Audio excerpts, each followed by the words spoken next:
Bienvenue à notre conseil pour ce mois de mars. J'espère que vous avez eu tous le plaisir avec vos familles pour la semaine de relâche. On commence encore avec notre commandant, Madame Leroux, s'il vous plaît. Merci. Monsieur le commandant Bigra est avec nous, avec Monsieur Mailleux. Bonsoir, messieurs.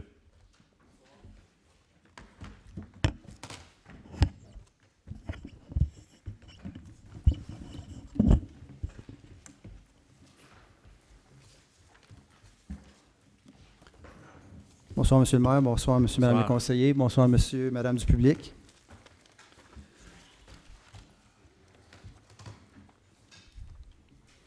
C'est bon?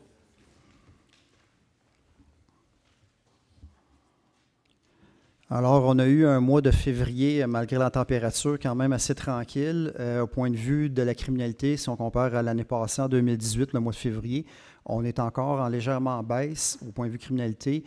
Nos introductions par effraction ont baissé de beaucoup. Pour ce qui est de la route, malgré la température, la glace, on est en baisse dans les accidents, légère baisse. Aucun accident avec des blessés graves. On a même, si on compare l'année passée en février, 26 accidents. Cette année, 24. On avait parlé d'élite fit au dernier conseil. Présentement, je suis content de dire qu'on a eu une baisse. Alors, les gens, si on fait des petits accrochages, on s'est présenté au poste, puis au lieu d'avoir des billets. Donc, c'est ce qui est pour un petit peu le portrait. C'est très, très, très tranquille. Pourvu des plaintes qu'on avait parlé au dernier conseil, Pierrefonds-des-Sources, le virage interdit. On attend toujours que l'enseigne soit déplacée, fait qu'il n'y a pas eu d'intervention là. Suite aux constructions, l'enseigne doit être replacée. On avait 8e, puis Prince-Édouard, que l'affiche vient d'être déplacée. Là, c'était fait d'environ une semaine et demie. Là. Les travaux publics, ils ont pris de court un peu, alors on va commencer à faire des opérations là. Pitfield Cavendish, dans le mois de février, à 6 reprises, mes policiers ont fait des opérations là. On a donné des billets, entre autres pour l'arrêt, comme les citoyens sont pleins, mais aussi pour des personnes au cellulaire. Je rappelle que le cellulaire, les amendes ont augmenté. C'est maintenant 5 points d'inaptitude, 486 $. Alors, on ne se sert pas d'un cellulaire. Et quand on dit l'utilisation d'un cellulaire, c'est regarder l'heure sur son cellulaire, programmer son cellulaire. Ce n'est pas simplement que parler ou texter. Parce que quand on baisse les yeux, on perd la route, risque d'accident. Et les arrêts qu'on a donnés, là, l'amende est maintenant rendue à 170 $ là, avec tous les frais, puis 3 points. Alors, on rappelle aux gens de faire attention. Puis, à l'entour de l'école Charles Perrault, puis de l'église, on va commencer cette semaine à faire des opérations de répression. Merci de nous avoir appuyés. On a envoyé une lettre conjointe à l'arrondissement avec la direction de l'école. M. Mailleux a travaillé là-dessus aussi. On a envoyé ça donc à tous les parents pour les sensibiliser les environs pour les arrêts interdits, puis les virages et toutes les infractions. Alors, cette semaine, les policiers vont être très présents et là, on ne donnera plus des avertissements, on va donner des billets alentour. Avec une zone d'arrêt interdit. Alors là, cette semaine, malheureusement, si vous faites attraper, les gens n'auront pas de chance parce qu'il y a de la publicité qui a été faite. Merci, Monsieur le commandant. Monsieur Mailleux? Dernière petite chose, on se prépare aussi au cas, on va prier qu'il n'y en ait pas pour les inondations. Il y a 2 semaines, j'ai eu une rencontre avec les gens de Sainte-Anne-de-Bellevue, Seineville, puis avec le commandant. Les sièges d'auto pour les jeunes, qu'ils n'auront plus le droit d'être face devant avant un certain nombre de kilos, ou en tout cas la grandeur. Est-ce que vous avez de l'information par rapport à ça? Pour l'instant, le règlement, c'est le Code de la sécurité routière du Québec. Donc, ça vient du gouvernement provincial. Donc, pour l'instant, on attend que le règlement soit fait, là, mais on n'a pas plus d'informations que vous pour l'instant. Place in that area just to make sure that everyone is respecting the no parking rules, and the school community has been made aware of this, and they even have the joint press release on their window as soon as you walk into the school. So everyone has been notified. What about the library users? Have they been notified? Well, the library users have always been aware of the no parking restrictions, and to be honest, a lot of them use the church parking lot when they use the library, so it hasn't posed a problem. The issue that we're having especially is when the kids are being dropped off or when they're being picked up. And that's the major issue that we're having in that area, particularly because it's such a residential area. And so we decided collectively to put out a joint release, and was welcomed by the school community. And hopefully now, when the enforcement will go into place, everyone will be respectful of the parking regulations. Well, I would recommend that you also maybe go and speak to the people that work at the library so they could pass on the word that the tickets are going to start coming soon. Well, that's well noted, Mr. Stitt, and we'll make sure that Madame Gervais communicates that information to the library staff. Oh, yeah? Okay, thanks. Thank you. Merci. Yes, sir. Oui, monsieur. Vous pouvez aller sur le micro si vous voulez, monsieur. Excellent. C'est pour vous enregistrer plus que d'autres choses. C'est pour vous enregistrer. Pour les gens qui nous regardent à la maison. Parce qu'on a des gens... Pardon? Je ne veux pas me faire filer par la police. Jean Allez. Bizarre puis Boulevard Pierrefonds. Oui, monsieur. Quand est-ce que vous allez faire quelque chose? Excusez. À quel sujet, ça, monsieur? La circulation.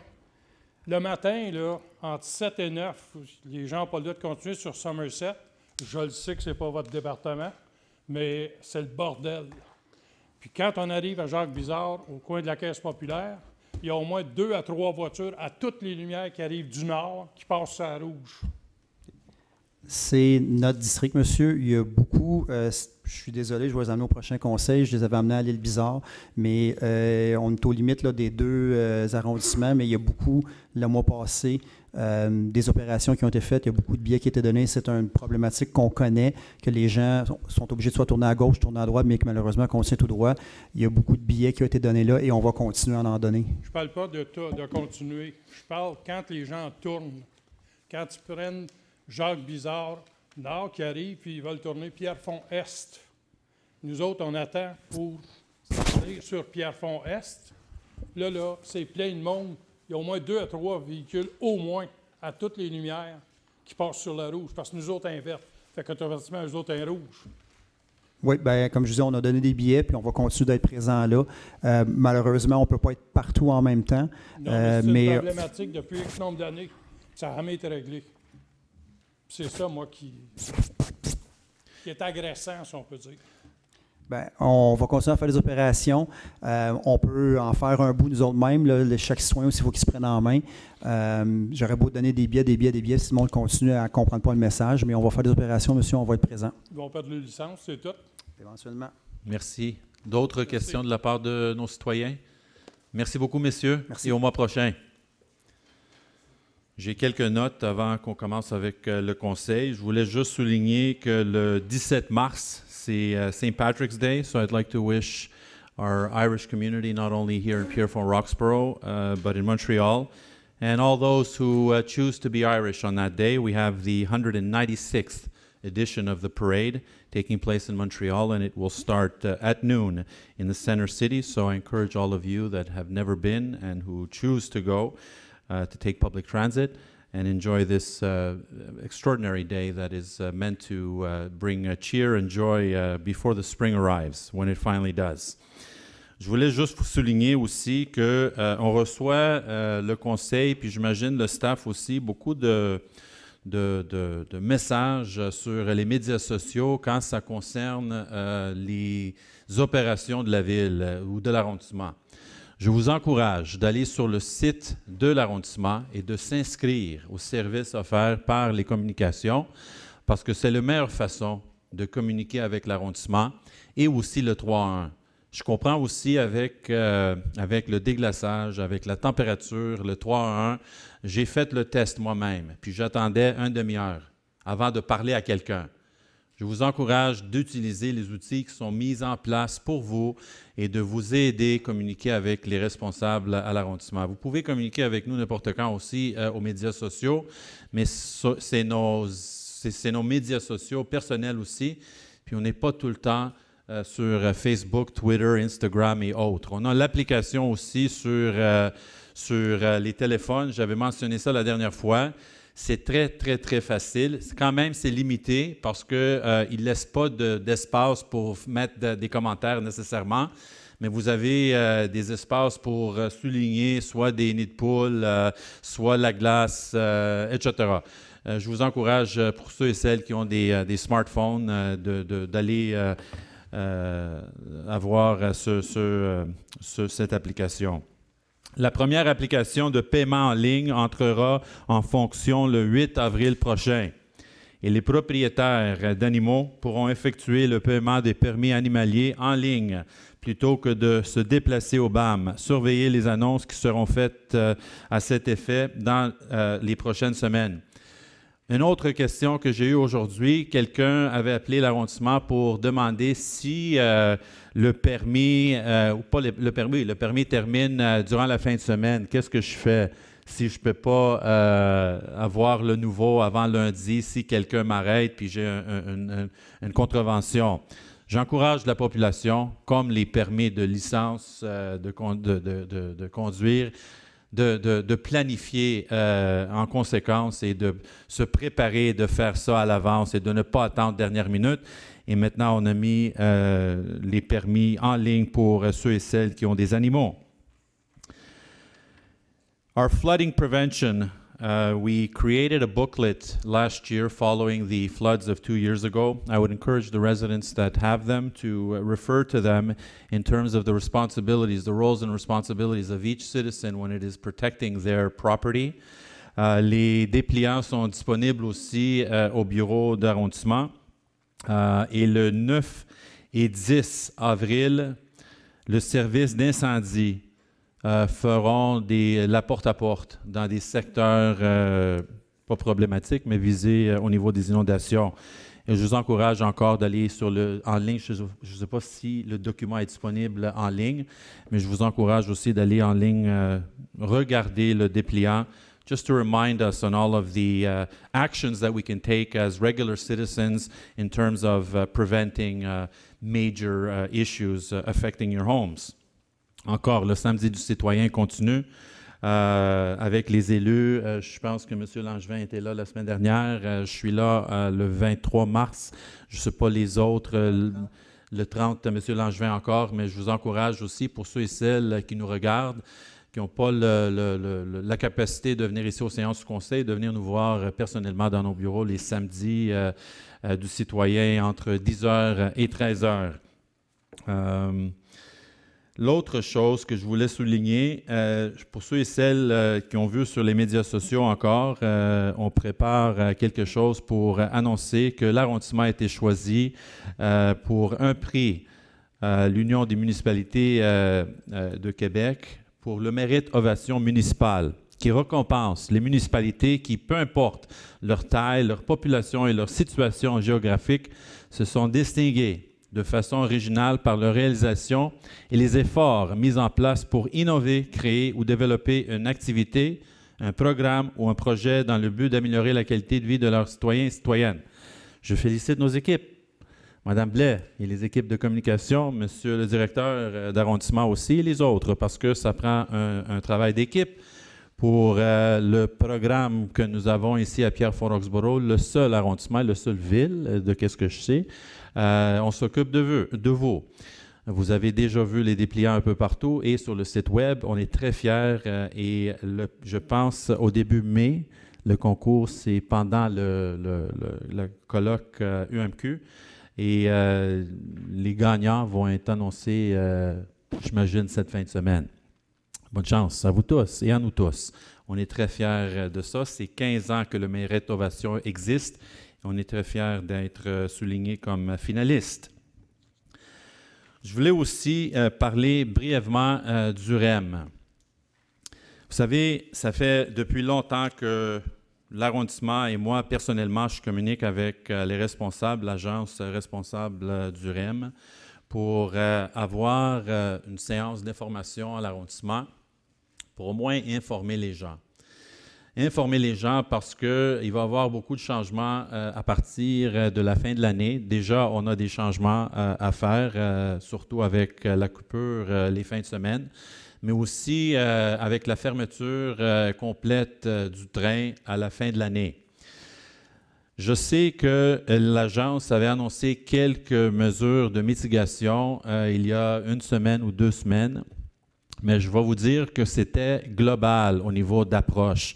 On est en train de planifier avec eux les interventions plus ciblées dans notre communauté. Et suite à ça, on espère, parce qu'on travaille très fort avec Mme Monsen qui est dans la salle, pour avoir une séance de formation pour informer les gens de qu'est-ce qui se passe, qu'est-ce qui va passer, puis combien de temps ça va prendre. So we're actively continuing to work with the agency to try to find some mitigating measures that will best suit our community. And like I've always said, the only way to do that is to include the community, and not necessarily in the consultation process, but at least in the information process, because we're getting it now piecemeal, as you are, we are, and we're trying to coordinate all those efforts so that we can give you all the information and have people take the appropriate measures and plan accordingly once the train finally stops and doesn't run for probably 18 months to 2 years. So that's going to be a big challenge for many of the folks that take the train. And we're working really hard behind the scenes, just so you know, that they understand the seriousness of the thousands of people that rely on the train to get to their destination, whether it be work or school or other. And we're trying to get them to understand that they need to look at this seriously in our community as in the others as well, and not look at it as a global approach. So we'll keep you all posted sur le site web, mais aussi vous pouvez nous appeler aussi pour avoir l'information. Si on a l'information, on va vous donner. Mais comme j'ai dit, j'espère d'être capable de planifier une séance de formation. Je ne veux pas dire une date, parce que la dernière fois que j'ai fait ça, malheureusement, j'ai été déçu par l'agence, mais j'essaie pour avoir ça le plus vite possible. Quoi d'autre? Concours d'art, 34e édition. On vous demande de vous s'inscrire avant le 12 avril, et tous les artistes de la Ville de Montréal sont invités à participer, et les règlements et formulaires d'inscription sur le site Internet. Je vais vous dire, on est les seuls, je le dis chaque année, mais cette année, on a même ajouté des catégories. C'est art recyclé, et l'autre, c'est art numérique. Et on a un sommaire qui va passer ce soir avec un montant, comme on fait chaque année, mais on a augmenté le montant cette année à cause qu'on a ces deux catégories. Mais je pense que ça reflète la société aujourd'hui, et c'est ouvert aux amateurs comme les professionnels, et on est très fiers de ce projet. Je voulais parler de Festival Montréal Joue, mais je vais laisser Mme Leroux, parce que Mme Leroux a participé avec ses enfants. Je voulais juste vous faire, juste faire un petit résumé de l'événement, s'il vous plaît. Bien, merci, M. le maire. Brièvement, ça s'est passé au Centre culturel toute la journée de samedi, en fait, de midi et demi jusqu'à 5 heures. Il y a eu quand même plusieurs participants. Ce qui était magnifique à voir, c'est qu'il y avait des gens de tous les âges. J'ai vu des personnes de 60-70 ans sur des machines à boules. J'ai vu aussi des jeunes qui, au lieu d'être sur leur iPod, puis à la maison, ils étaient là en train de jouer. J'ai vu des couples qui étaient en train de jouer là, des jeux de société. Donc, c'est ouvert à tout le monde. Puis, je souhaite que l'année prochaine, il y ait plus de citoyens qui participent à cette super journée. Donc, bienvenue à tout le monde. Puis, merci pour les organisateurs. Merci pour la direction du culture et loisirs et développement social. C'est extraordinaire, puis je pense que c'est une... En tout cas, je trouve ça là, magnifique, tous ceux qui ont participé pour l'organisation. Puis merci aux citoyens de s'être prévalus de cette belle organisation-là. Merci à Mme Leroux. Et finalement, le samedi 16 mars, de 9h30 à 15h, les femmes de notre communauté sont invitées à participer à cette activité organisée par des femmes pour les femmes, conférence, créativité, spectacle et présence de Kim Richardson et Fabienne Collat.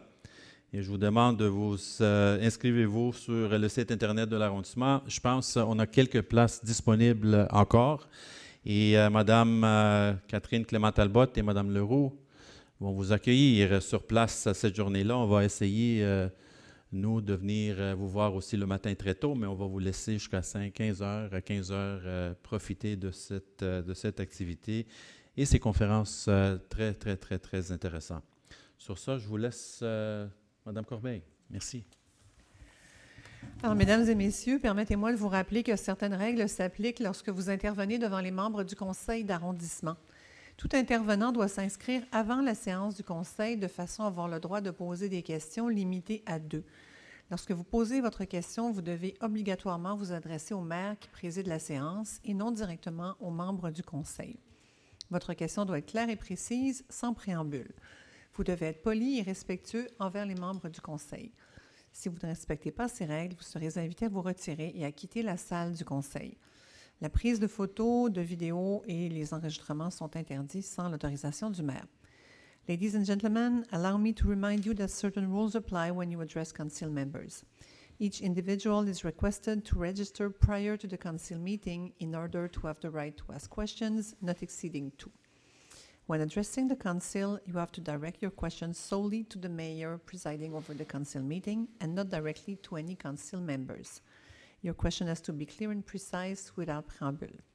If you do not respect these rules, you will be asked to retire and to leave the council chamber. Taking pictures, filming, and recording are forbidden without the mayor's authorization. Monsieur André Rodrigue, si vous voulez vous avancer au micro, s'il vous plaît.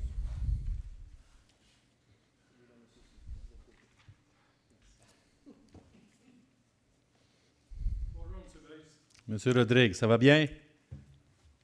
Oui, ça va bien. Good. Ça pourrait aller mieux, là, mais Good. ça va bien. Good. En passant, côté positif, j'ai parlé avec ce monsieur-là tout à l'heure. Moi, personnellement, les travaux publics, cette année, ça a été merveilleux. Vous avez raison. En tout cas, Merci. C'est mon choix. Merci. La petite question que je me pose, c'est que je suis venu, je pense, au mois de décembre. Vous n'étiez pas là. J'avais demandé mon radar photo au coin de la fameuse église Saint-Michael. Oui. Si vous vous rappelez, quand vous êtes venu chez moi, Oui. je vous avais montré que 5 voitures ont passé littéralement Oui. dessus. On m'a dit, non, c'est trop cher. Qu'est-ce qui est trop cher? Le radar photo. OK. Vous n'avez pas demandé ça à moi. Non, vous n'étiez OK. pas là, comme C'est je bon. l'ai dit. Ensuite de ça, j'ai demandé de mettre une deuxième ligne pour tourner à Sur droite. Pierrefonds. Non, sur Sur Pierrefonds, les gens qui viennent de Saint-Charles. Jacques-Bizard. Non, Saint-Charles. Puis j'ai expliqué pourquoi. Non, non. Là, on parle du côté sud. Oui. Moi, je parle du côté nord. OK. Si vous prenez 2 voies que vous pouvez tourner sur le boulevard Pierrefonds-Est, Oui. vous réglez beaucoup de problèmes. La personne m'a répondu, il n'y a pas de l'air à avoir de besoin pour. Le problème que moi, Laissez-moi juste me placer. Sur Oui. Saint-Charles. Saint-Charles-Nord, Oui. vous en venez sur Pierrefonds-Est. Oui. Il y a une voie qui a le droit de bifurquer sur Pierrefonds-Est. À droite. Moi, j'ai demandé de mettre 2 flèches, 2 voies. OK. Puis on m'a répondu qu'il n'y avait pas nécessairement un besoin. Après ça, quand je suis retourné chez moi, j'ai réalisé, je dis, c'est vrai, il n'y a pas grand besoin sur Saint-Charles maintenant. Quand vous avez des 53 pieds de tourbe qui passent à travers les développements, les vannes de Coke, Pepsi, naturel, ça passe tout sur Jacques-Bizard. C'est honteux parce qu'ils n'ont pas les lumières à passer sur le boulevard Saint-Charles. Mais je ne sais pas si c'est ça la raison pourquoi les gens passent sur Jacques-Bizard. Honnêtement, je ne peux pas vous dire. J'ai aucune idée. La raison pourquoi, je ne sais pas, je vais laisser M. Gignac répondre un peu aussi, mais je ne sais pas si le dossier a été étudié par le comité de circulation. Moi, ce que je demande, Oui. là, si c'est possible, vous avez des fameux fils Oui, électriques pour oui. pas contrôler, mais Oui, savoir oui, combien oui. il y a de trafic. Oui, oui. Parce que vous n'étiez pas là dans ce temps-là, mais je pense que c'est M. Morin ou même McDonald. McDonald qui était ici le maire quand on est Ben, arrivé. ça fait des décennies, monsieur. Oui, je le sais, mais Ça fait on des avait décennies. promis, avec preuve à l'appui, Oui. que si jamais Jacques-Bizard était ouvert, Oui. le peak period tombait de 7 000 à 9 000 voitures à l'heure. Regardez qu'est-ce que je vais faire. Je ne sais pas si vous avez déjà écrit à l'arrondissement. Non, Vous allez m'écrire. je vous parle. Vous allez m'écrire un paragraphe. Mais entre-temps, on va travailler le dossier. Madame Monson est dans la salle. Elle va vous donner ma carte. Vous allez m'écrire. Et là, qu'est-ce que je vais faire? Je vais présenter le dossier au comité de M. Gignac. M. Gignac, ce n'est pas juste M. Gignac qui l'étudie. On a l'SPVM, on a le CIM, la Sécurité d'incendie de Montréal, on a les citoyens, on a d'autres aussi qui sont autour de la table, les experts, Jean Santé, entre autres. Puis tout le monde étudie le dossier. Ils vérifient le nombre d'autos, la vitesse, l'heure durant la journée, etc. Et avec ça, ils reviennent au conseil avec des recommandations. Maintenant, je sais de qu'est-ce que vous dites, parce qu'on a déjà parlé de d'autres choses sur Jacques Bizard et Pierrefonds. On a parlé aussi de Pierrefonds, je me rappelle très bien, sur Pierrefonds en allant sur Saint-Charles, direction sud. Pourquoi on n'avait pas une deuxième ligne pour... Ça, je Et vous avez compris pourquoi, parce que c'est pas clair. Les gens bouton. qui viennent de l'ouest, c'est pas visible. On n'a pas la visibilité qu'on voudrait. Oui. Maintenant, c'est ça que vous allez faire en premier temps. M. Gignac, il va le mettre sur l'agenda du prochain comité. Et là, avec les experts autour de la table, ils vont étudier les mesures qu'on peut prendre dans ces secteurs. Au niveau de vitesse sur Jacques Bizard, dans n'importe quelle rue, en fait, la raison pourquoi on a beaucoup plus de circulation dans les secteurs résidentiels, c'est facile à comprendre pourquoi. C'est à cause de ça. Chaque matin, quand les gens partent de chez eux, soit avec Google Maps, soit avec Waze, soit avec d'autres applications, ils savent comment se diriger dans la communauté pour aller où ils vont in the shortest amount of time. Et là, ils le font, et c'est pour ça qu'on a, dans les secteurs hyper résidentiels maintenant, beaucoup de trafic. Ce pas des gens qui demeurent là, c'est les gens qui veulent soit éviter Gouin, soit éviter Pierrefonds, puis vous savez déjà comment ça fonctionne. Mais quand vous avez 53 pieds de Robert Transport qui passe devant chez vous, je comprends. De tout crever les pneus. Et je suis d'accord avec vous. Et c'est pour cette raison, monsieur, Mme Monson est dans la salle, vous connaissez Mme Monson déjà. Oui. Monsieur Gignac, il va étudier, je ne sais pas c'est quand le prochain comité. Fin mars. Si vous êtes capable de nous écrire cette semaine, je vous assure qu'on va mettre ça sur l'agenda de fin mars pour que les services et les experts étudient le dossier. D'accord? Okay. Il y a aussi la police, là, comme j'ai parlé à lui. Là. Bien, la police est là autour de la table aussi. Mais moi, je me demande combien de policiers qui demeurent à l'île Bizarre. Mais regardez, l'SPVM, on connaît tous les ressources limitées. Vous savez déjà. Okay? Je connais du profiling aussi. Mais je vais vous dire que l'SPVM est autour de la table aussi. Mais l'autre chose, vous avez entendu ce soir qu'on a fait comment on dit ça? On a posé un geste envers une école et une communauté ensemble avec l'SPVM et les directeurs, la directrice de l'école.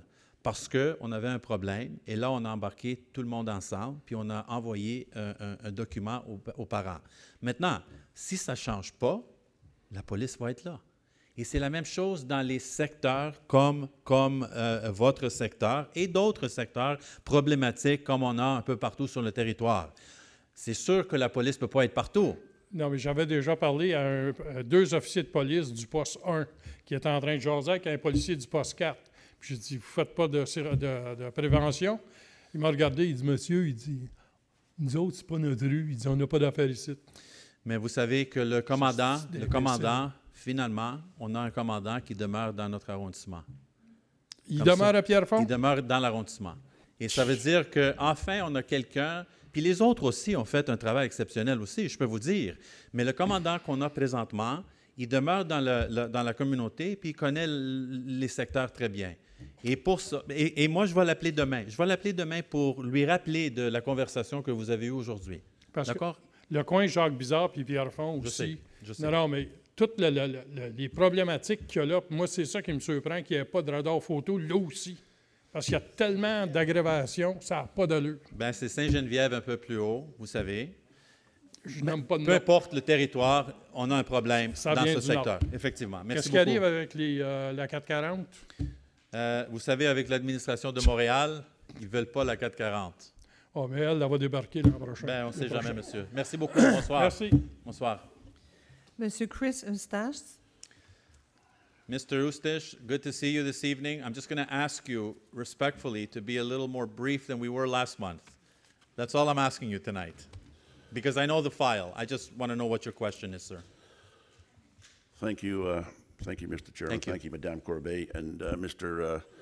Bays, believe me, I don't particularly cherish coming here, but I'm only here last month and this month because of things that you have said, not anybody else, just you yourself. So, are you going to correct yourself, by the way, in what you said last month versus what you said at the school? Of course I am. Thank you. Of course I am. Of course I am. Thank you. Okay. You may recall last month I was here to complain about comments that you made regarding the transfer of Riverdale High School to Margaret Bourgeois. Okay, this time I'm here to talk about the name change that is being proposed by the school board of Pierrefonds Comprehensive High School. I don't know of any name change proposed by the school board, by the way, because I was at the same meeting as you were. Mr. Eustace, let me stop you. I was at the same meeting as you were, sir. I got that written down. And at that meeting, the school board never mentioned anything about a name change. They said it was an emotional issue. Yeah. They said that's what the people in the room, I was there with you, saw that it was an issue that people were concerned about more than anything else. And the school board, what they said, if I remember, and you may correct me, you were there as well, had said that they would leave that to the merger committee to come up with recommendations. And if the merger committee wasn't able to do that, then the school board would have to take a decision. But as far as I remember, Mr. Eustace, and I was there for most of that evening, I don't think there was any mention made on a name change for the school. Right? You said the key thing there. You were there for most of the evening. That's right. And plus that I've read, anyway, let me just backtrack. I'm going to mention about that meeting in a minute, but what you just talked about for the past 2 minutes doesn't take part of my time, does it? No. Because I still haven't said what I wanted to say. 1 minute, but no. Okay, fair enough.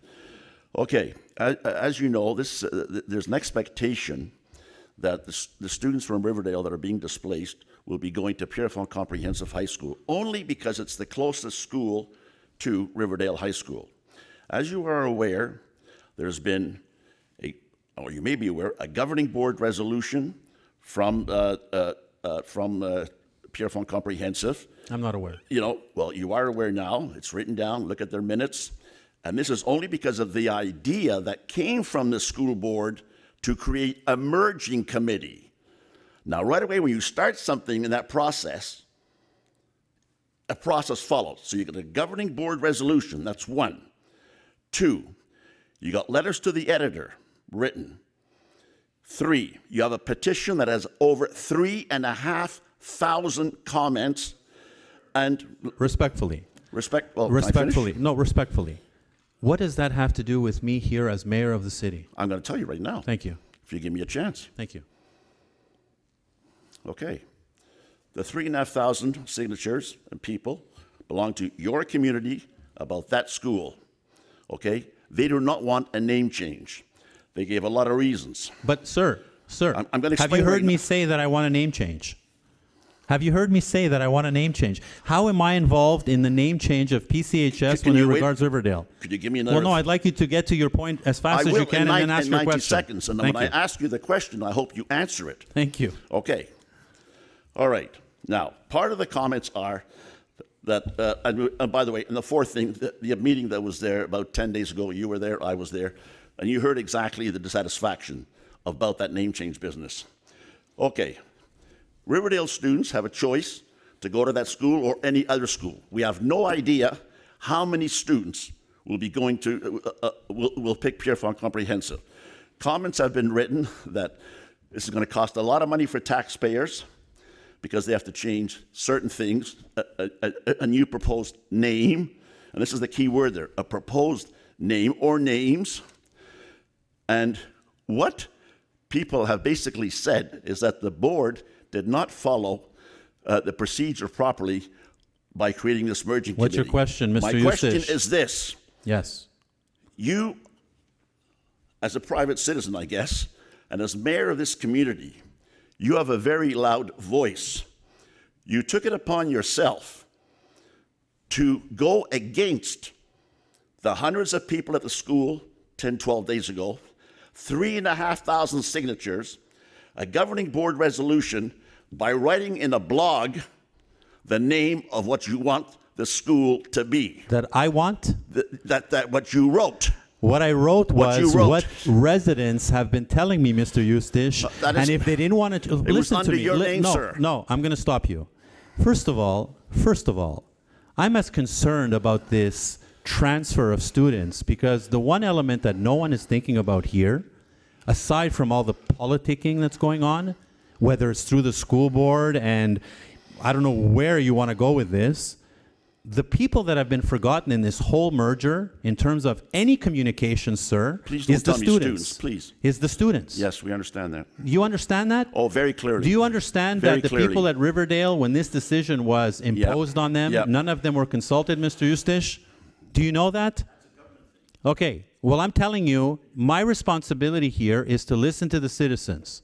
And the citizens that I've been talking to, Yep. the majority of them that I know, and I know many of them, and I was on the board briefly at PCHS as well. I'm fully aware of that. And so most of them are against any name change. Exactly. I know that. Exactly. No, but I know that. But you went out of your way No, I to didn't. put down, yes, you did, Jim Bay's Pierrefonds Community High School under There one were blog. people that were asking what a name could be, Well, yeah, and this was a it's name under that your was name, sir. this was a name that was told to me at that meeting. So if that name was given to me, sir, let was me an idea. let me finish my discussion here with you, and then we're going to end this because I have no idea. I didn't ask you the question yet. Your responsibility, Mr. Eustace, respectfully, a retired teacher who's Yep. given a lot of your years and your life to educating the students Yep. of our community, and that's commendable to say the least. My daughter is studying to be a teacher, and I understand what's involved in that and what could be in the future.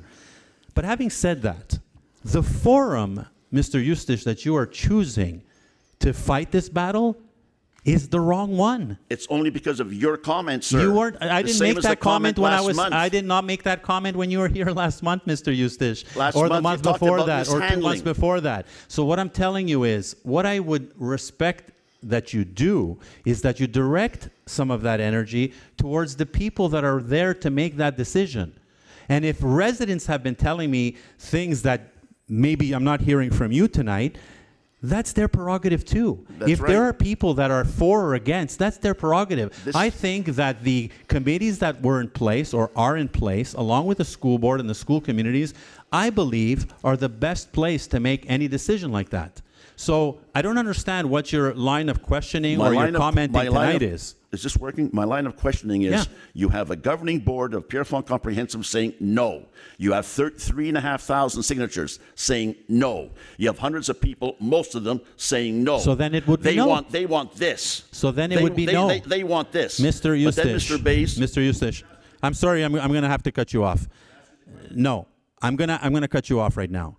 And exactly, if they have made those rules and are the ones that are involved in that decision making, Mr. Eustace, certainly I believe that they're capable of doing that with no interference by me or by anybody else, including you. I suspect that the people that are in place, who are elected members, I suspect that they're there working in the best interest of both schools and the student body. So I'm going to wait to see what happens, and whatever the outcome is, I would hope that it's the best outcome for the school community, both of them. No, thank you. Next. I wrote the question down. To what benefit is it? Mr. Eustace, I have to respect the other people in the room. I have to respect the other people in the room, and I think I've given you enough time respectfully. Thank you. Thank you. Monsieur Ross Titt.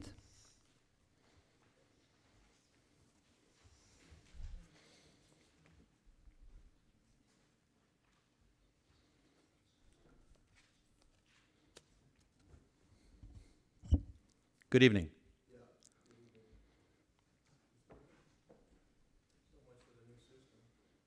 It works. No, it's a new one. Maybe, what, last year or a year? Go ahead. Go about ahead. 18 Go months ahead, ago Mr. Stitt. for the newbies.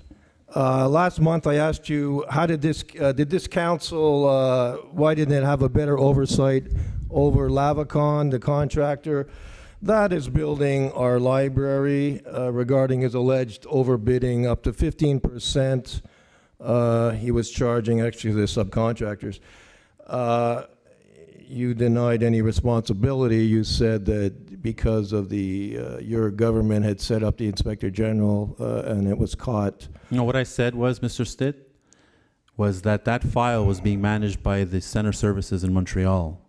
That's what I said. You also The administration said in it was Montreal. because of the Inspector General, which your CODER administration set up, that caught the alleged fraud. That's right. The Bureau d'Inspecteur Général was Right. created by the previous administration, and the whistleblowers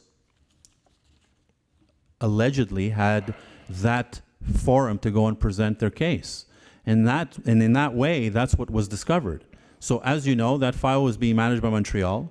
The Bureau d'Inspecteur Général already admitted that there would have been no way of even the city center services to know of what was happening, because this was an internal issue that was going on between the contractor and his subcontractors.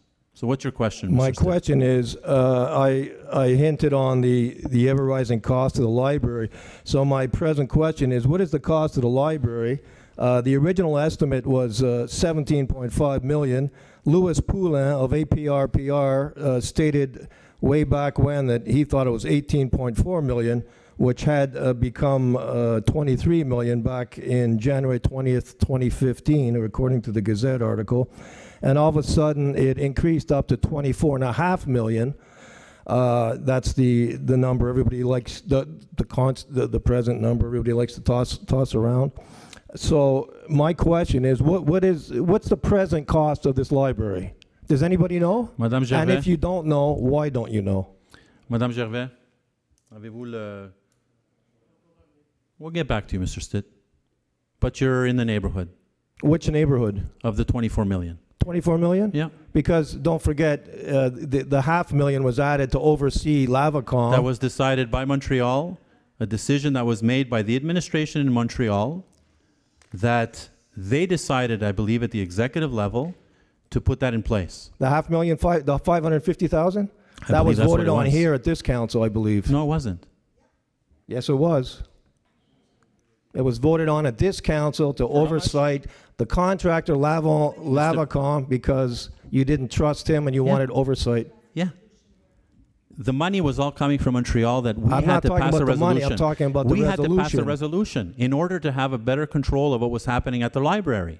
Yes. Well, obviously it didn't work. The overcontrol didn't work But because what you I'm didn't know telling you, about the Mr. Stitt, overbidding then, Mr. right? Stitt, 15%. Mr. Stitt, Mr. Stitt, you can deny the facts if you like. What facts? The facts are that the BIG was put in place to be able to identify these types of mismanagements that were taking place in all contracts across the board.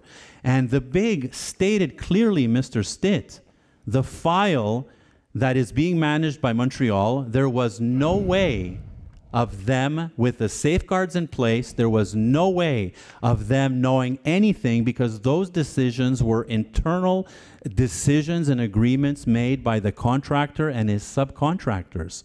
What I'm telling you, up Right. until the point where the subcontractor submitted his work orders, everything was fine. It's after that what was happening or what is alleged to have been happening between the contractor and the subcontractors. So I'm not sure, again, No, where but you're the trying to go to, but it's the administration in Montreal. So maybe I think you should go to the City Council of Montreal and ask the administration, why is it that no one in Montreal, since they're managing the file, knew of this? I think that's what you should do, Mr. Stitt, because again, Well, you you're don't here. take any responsibility for anything. Well, so I do. That's Well, why again, I'm asking you. I Mr. guess. Stitt, I mean, I can Mr. ask them Stitt, too. I'll ask, Mr. you know. Stitt, Mr. Stitt. That's the last question. And another thing, That's if the last anybody is to that's take, not a if anybody is question. to take responsibilities, we take responsibility and we assume, Mr. Stitt. So how come you let me can't tell you, tell this isn't a us how debate, much it Mr. costs? Stitt. How- Mr. Stitt, this isn't a debate. You asked something, you stated something, and I'm responding to it. And my response is, your statement is completely unacceptable. That we don't assume any responsibility for anything. So I'd ask you to retract that, Mr. Stitt. I would ask you to retract that I don't assume responsibility on anything. Okay, so state it. Now you stated it. So before you make Mr. Stitt, before you make a statement like that, please think of your words wisely and make sure when you direct them to me that you're clearly indicating the library. Because if it's the library, what I'm telling you, the library, Mr. Stitt, thank you very much. Mr. Stitt, thank you very much. When it's the library, Mr. Stitt, you know that service is managed by Montreal. And I would urge you to go to City Council in Montreal. You turned off my mic? You turned it on. When I go to City Hall, I go to City Hall, you can go to City Hall the next time as well. I can go to City Hall anytime I want. Anytime you want, Mr. Stitt. Can I You ask can my ask the second question? administration. Can I ask my second question? Quickly, sir. Quickly? Yes. You gave the first guy 25 minutes to talk about the same traffic problems he mentioned 2 months ago, exactly the same thing. And if you know anything about me, and now you're rushing Mr. Stitt, Eustache, and you're rushing me? Mr. Stitt, if you know anything about me, I've been very lenient and very respectful of everyone that comes to the microphone through the history of me being at this table. So, what is your question? Your opinion. What is your that's question? Your opinion. What is your question? My opinion is regarding, What my is your second question is regarding snow removal, and especially the lack of putting down abrasives. So the poor people, luckily I'm a senior, but I'm kind of an agile senior compared to a lot of the other non-agile seniors. So either they're staying in their houses, they're walking on the streets and getting hit by possibly cars and trucks. So my question is, why haven't more abrasives been put down on the sidewalks and on the streets, especially during this? I know it's not an easy winter. It's probably the worst in memory. And also, how come the snow is never taken away from the CLSC parking lot? It's been pushed, taking away parking spaces all winter, maybe 5 up to 8 parking spaces. That's my question. The question maybe is Mr. abrasives, Baudouin? and maybe Mr. Baudouin can answer on top of what I'm going to say. But the abrasives, if I'm not mistaken, we've used almost double the abrasives as we've used in previous years, sir. Not to mention that tonight we passed a resolution for an additional amount that we are allocating for that we continue because we didn't have enough. And if you know anything about the weather patterns that not only in Montreal but throughout Quebec and Eastern Ontario, all of us have been dealing with the same issues. You've been following the press. It hasn't been about Pierrefonds-Roxboro. It's been about everybody, Beaconsfield, Dollard, Kirkland. Everybody has been affected. We got one of the worst ratings. Let me finish, 52% Let in me that finish. all the Arrondissement. We got the worst rating along with... I'm so glad you brought that up, Mr. Stitt, because I'm going to explain something to you and you're going to better understand that system. Oh, thank you very much. I will. Good. Because out of the 5 times, the 4 times when we were up ahead of everybody, nobody was saying anything. The one time that we were below, I remember they were. The one time that we were below, somebody picked up on it. Let me explain to you how that app works so that you can, next time you go on it, you'll be able to follow it. I didn't go we on have it. over 100. We have 100 over. Well, if you would have asked, I would have explained it to you. Over 100 kilometers of sidewalks. We do our snow clearing in areas like our arteries and around sidewalks where we have to blow the snow. The reason why that time we weren't able to do it, and you can ask the administration in Montreal as well, and I've said it publicly as well, not because I like to give excuses, but because it's the facts. And the facts is that we have 2 street scrapers and 2 blowers, right? For this whole territory of 260 kilometers of streets. And when I had machines that were not working, it took Montreal, the administration in Montreal, that you can ask since you have open doors there, you can ask them why it took 5 days for them to come and even look at my equipment before they even replaced it. So that set us back quite a bit, which I told the press, and they clearly understood. So the main arteries are normally done within a day and a half to 2, if I'm not mistaken, Monsieur Baudouin.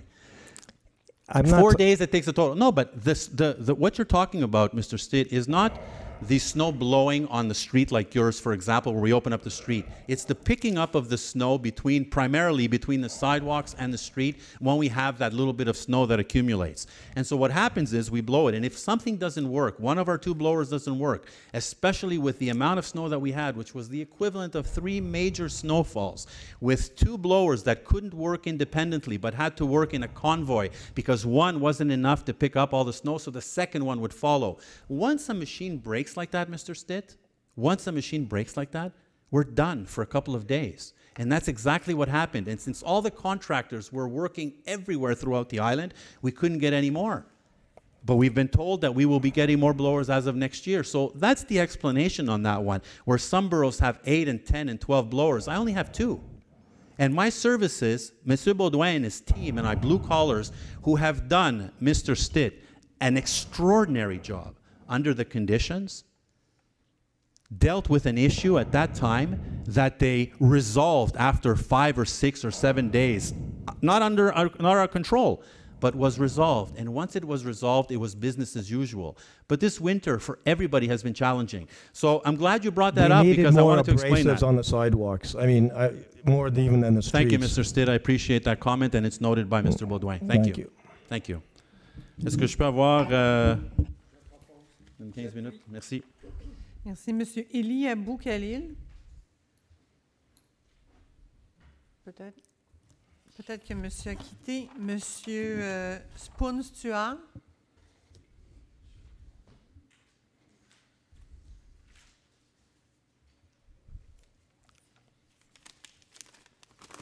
Good evening. Good evening. I live on Jolly Cur. It's just where I live is south of Harry Worth. It's about a 100-yard street. Do you know it? Yes, very well. You do. Are you sure? Yeah. No, it's pretty neglected. I don't think a city truck has been there in 6 or 7 weeks. Okay, well, that's not the case. It is a 100-yard street that has been 50 yards for, I don't know, 6 or 7 weeks also. Dangerous. You know, it's really a street that's, you know, visible minorities on the street. What does that mean? About 90%. No, but what does that mean? What's the relevance in that? Different ethnicities. But what does that mean? Not like this. Sir, what not relevance white. is that? What not relevance white. is that? Not white. What relevance is that in what you're going to tell me? I find there's some bias going on in the city. Really? It's dangerous there. It is dangerous for the kids. There's daycares. It's been 6 weeks since there's half a street to leave to get onto Harry Worth. Mr. Baudouin? They are 6-foot snowbanks. Nobody touched them for 6 weeks. I have the pictures if you'd like to see them. No, I know what the street looks like, I'm sir. sure Just like I know some other streets as well. Oh, none we like know them that. all. Oh, I know. I haven't seen any other streets like of our that. problem. What is your question, sir? My question is, Yeah. why are you ignoring that street? First why of are you all- turning it into a slum? Well, that's your word, not mine. Oh, there's and police. I think Only police go there every week. Sir, the ethnicity of a different sector, and again, if you know anything about me, you would I know never nothing say about that. you. You would never say that. So the ethnicity of a street has absolutely no relevance, and Really? I am insulted I find by that you even hard to saying that. believe. I find it hard to believe. And actually, frankly, it's embarrassing that I hear this. Oh, So, really? Mr. Baudouin, The street Mr. is Baudouin, embarrassing. Mr. Baudouin, That should be embarrassing sir, to you. as much as I can empathize with some of the streets I being need in your terrible empathy. condition, I need because your it's not only there, we have some other streets that have been problematic. Oh, sure. They have been, and you can be as you are right now or not. But what I'm trying to explain to you is, again, the facts. And the facts are that we have some streets, sir, that are problematic. And this is probably another 8 one. weeks? It hasn't been 8 weeks, and Mr. Baudouin is going to check I'll for show me you it's tomorrow. been 8 weeks. Mr. Baudouin, sir, if you make a comment, please let me respond. It can't be a back and forth every second, otherwise we can't communicate. So if you mentioned that and you clearly stated the condition of the street, and I know of others that are very similar to that, as much as I don't want to say it, we do have some streets, like in every community, that are going through a difficult time. We have also dispatched for the last 2 weeks contractors, which we will assume the cost of, that'll cost us potentially, hundreds of thousands of dollars to make sure that we ice break in other areas like we've been doing for the last Save 2 lives, weeks. Sure. Okay? So, are you done? And so Mr. Happy to Baudouin, meet you. Mr. Baudouin is going to check, sir. Oh, you check. And when he checks, he will make sure he finds out for me, because I'm asking him now, to find out what our interventions have been on the street and when the snowplows have passed. Just to dispute what you're telling me that they haven't been there for weeks, because that's not true. If the street is unkept to the point where you would expect it, I respect that and I understand that. And the teams are trying to keep up with some of the issues that we're having, like in every community. But now that we know of Jolly Cur and your comments on it, Mr. Baudouin will dispatch his teams and we will verify that as of tomorrow and see what interventions we can take. But having ethnicity thrown into this, sir, is embarrassing You're and turning frankly it into ridiculous. a slum. Ridiculous. Thank you. Ridiculous. You're turning it into a slum. Ridiculous, sir. Ridiculous. Madame, Ridiculous. Madame- Absolutely ridiculous. Madame Elena Benavides. Absolutely ridiculous. It is absolutely ridiculous. Bonsoir. Madame Benavides, ça va bien? Ça va très bien. Bravo. Je voulais vous poser la question sur les 30,03, mais j'ai déjà presque la réponse. 730 000 $ vont être utilisés pour continuer à faire ce que vous faites maintenant. Je comprends bien. Vous savez, Mme Benavides, que je ne sais pas quand on a fait ça, à la fin de l'année dernière, on avait mis 300 quelques mille dollars en réserve pour la neige. Comme on fait chaque année, en effet. Vous voyez maintenant, ce soir, un ajout de 130 000 pour continuer le travail à cause de la saison puis l'hiver qu'on a eu. Ça veut dire qu'on a doublé, sans aller vraiment dans les détails, juste pour vous donner une idée, en temps normal, on met à peu près, corrige-moi, M. Baudouin, si c'est le cas, à peu près 150 kilos par kilomètre en temps normal. À peu près. Cette année, on a mis, depuis le début, 300 kilos à peu près par kilomètre. Ça veut dire que c'est presque le double. Mais pour ceux et celles qui ne comprennent pas nécessairement comment ça fonctionne, le sel et les roches et tout ça, vous savez, madame, c'est comme une entrée chez nous. J'ai mis la pierre à un moment donné, une fin de semaine, parce que j'avais la visite. Puis là, j'ai mis la pierre, j'ai acheté la pierre de 1/4 de pouce. Je pensais que ça va fonctionner. Puis là, j'ai mis la pierre partout dans mon entrée.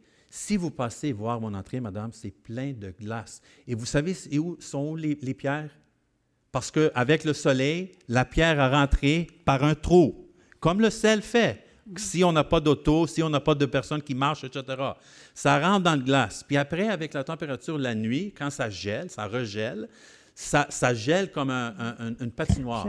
C'est exactement ça qu'on a vu cette année, pas sur les rues seulement, sur les trottoirs, un peu partout. Et c'est pour ça que je félicite les équipes de M. Baudouin, parce que malgré tout ça, vous ne pouvez même pas imaginer le travail que ces employés ont fait pour l'arrondissement. En plus, les contracteurs qu'on a embauchés.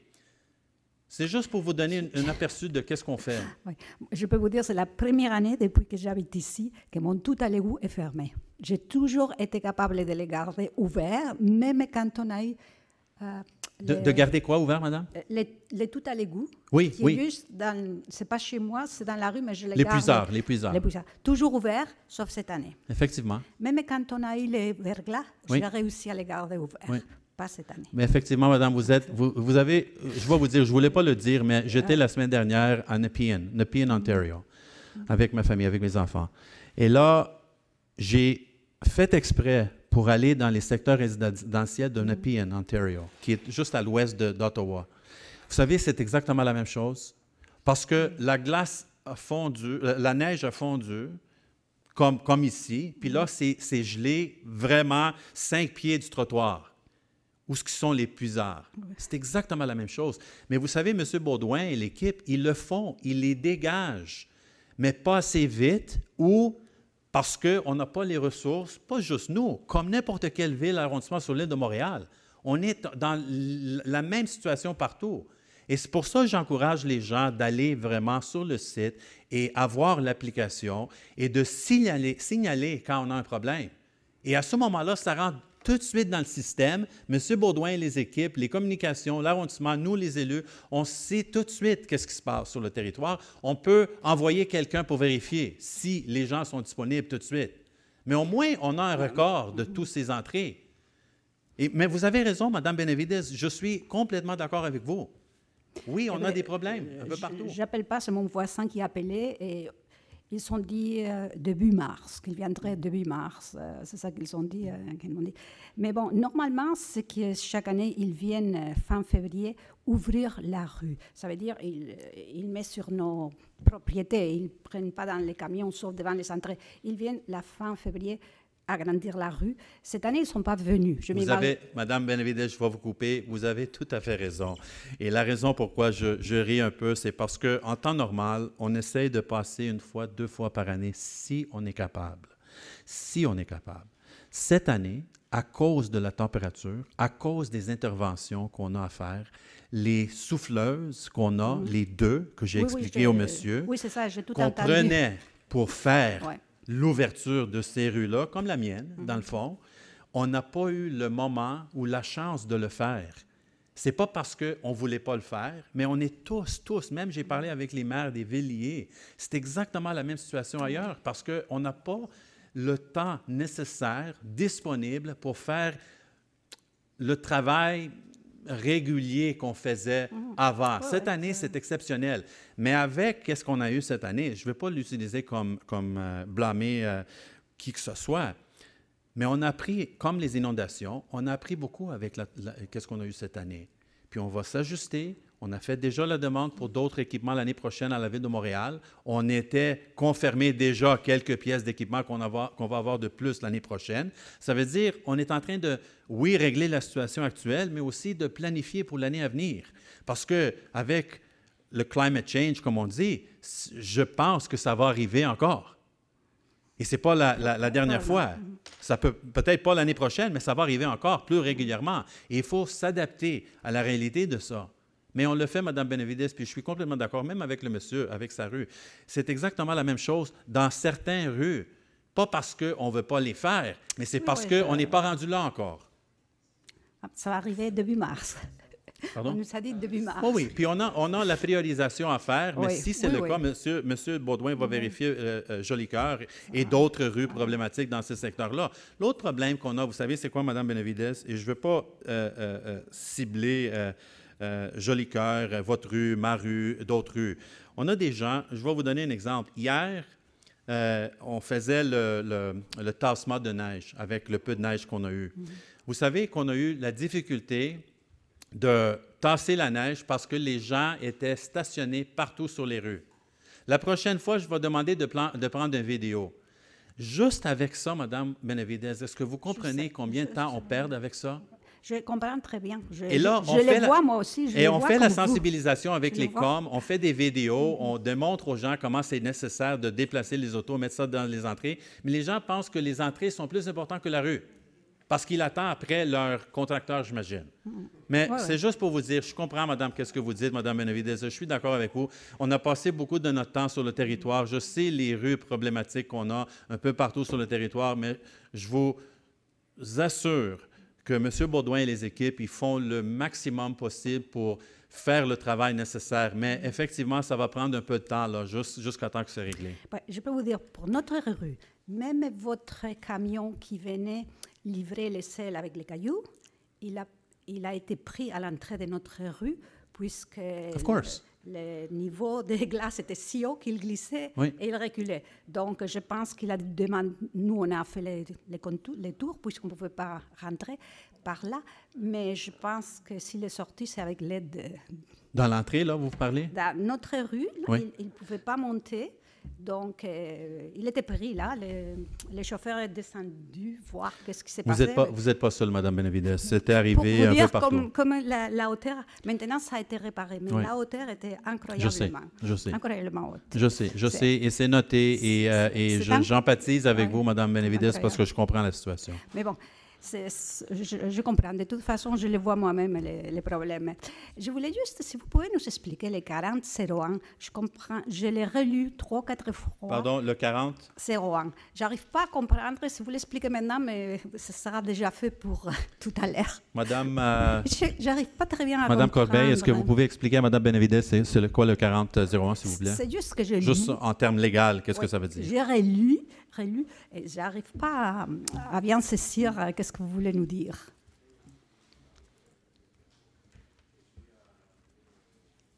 C'est le 40-01. Parce que j'avais le nom de je vous avais pour le 40.08, les frais de parc. Oui, j'allais demander, mais bon. Le 40.01? J'ai tellement... OK. Mais 40.01, il existe à l'arrondissement un règlement de délégation de pouvoir. Oui. Un des articles de ce règlement délègue au directeur d'arrondissement le pouvoir de créer des postes cadres. Et maintenant, on ajoute à ce pouvoir qui existe déjà le pouvoir de créer des postes syndiqués, donc des postes col blanc, col bleu ou de professionnels. Alors, c'est le but de cette modification réglementaire. Merci, ça va. Merci, Mme Benavides. Bonsoir. Alors, il reste 2 personnes inscrites ou sinon, ça prendrait un proposeur secondaire. Non, on va les faire tout de suite, s'il vous plaît. Merci. Parfait. Alors, Mme Joan Starr, si vous voulez aller au micro, s'il vous plaît.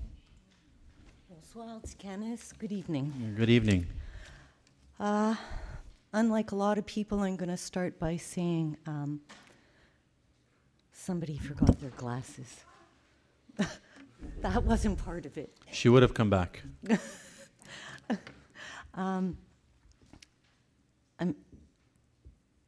concerned because I feel that as a victim of the flooding 2 years ago, nous sommes les orphelins de Desjardins. Excuse-moi, Monsieur Baudouin, parce que votre équipe de couleur bleue travaille vraiment fort pour nous.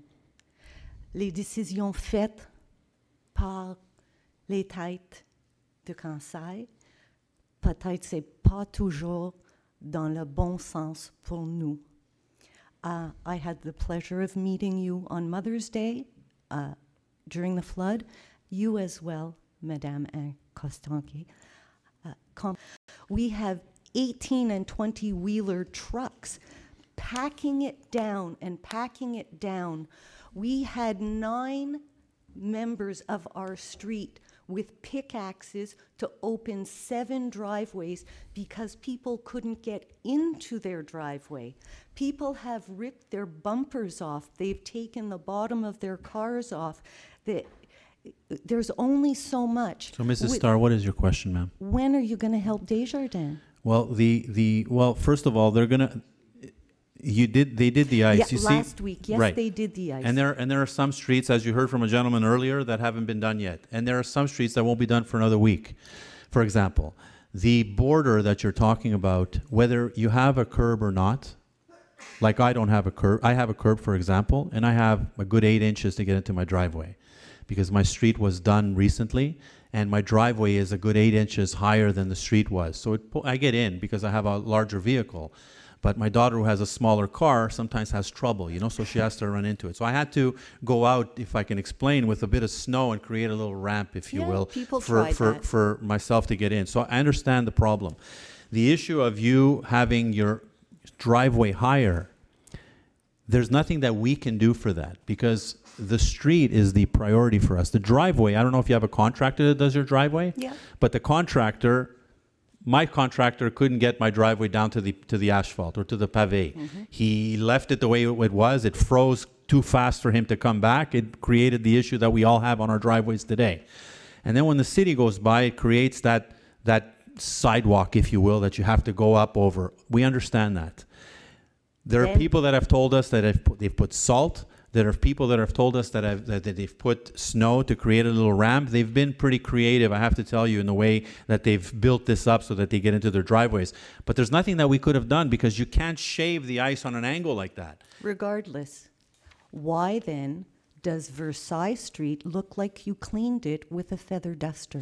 Well, Versailles, you have to understand, there are some streets that are priority streets. There are some streets that have a lot more traffic on them. But you have a lot of streets that have a lot more traffic on them. And the way that the salt works, for example, is like on our driveway. I could pour a bag of salt on my driveway. It's just going to sit there. If I don't go over it 1,000 times with my car, it's not gonna react with the ice to melt it. Without getting technical, the ice needs to break down with the salt, but there has to be traffic that goes over it in order for that to happen. It won't happen otherwise. And so the smaller streets, like yours, like mine, like most of ours actually, on council even, aren't main roads. And so there isn't the amount of traffic that you need to break, even though we're putting double the amount of abrasives, it isn't enough. There isn't enough traffic for the ice to break down with the salt.